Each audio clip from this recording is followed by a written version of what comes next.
One of the defining characteristics of human beings is a desire for glory, right? We look at a mountain and we're like, I'm going to climb that. And we don't necessarily know why we want to climb it, but when we get to the top, there's that feeling of accomplishment, right? You think of athletes and scientists and scholars and people throughout all of human history have done some amazing things.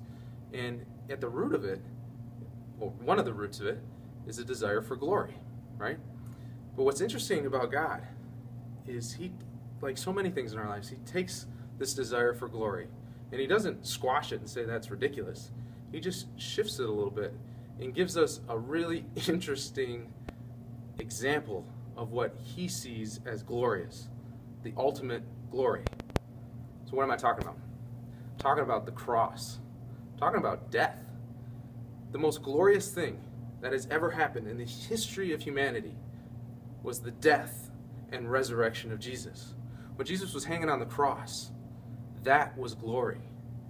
But in the eyes of the world, it was a complete failure, right? I mean, most people who look at the cross see a broken, bleeding, suffering loser.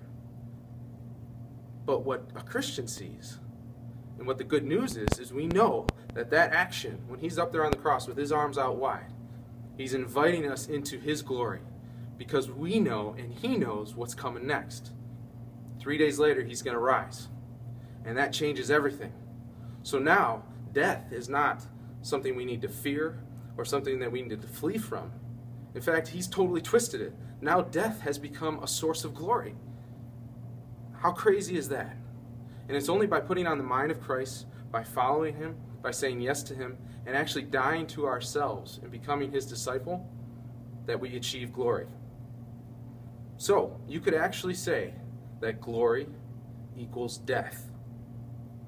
Not in the traditional sense, not in the way that the world views it, but through Christ's eyes. Because Christ understands that if you die with Him, you will also rise with Him. We want to achieve glory. We do. It's who we are. But the only way we're really going to do it, the only way we're going to make that maximum glory, is by dying with Christ and rising with Him. Because the most glorious people in the world are those in heaven, the saints in heaven. Let's do it. Let's go for it. Let's be glorious.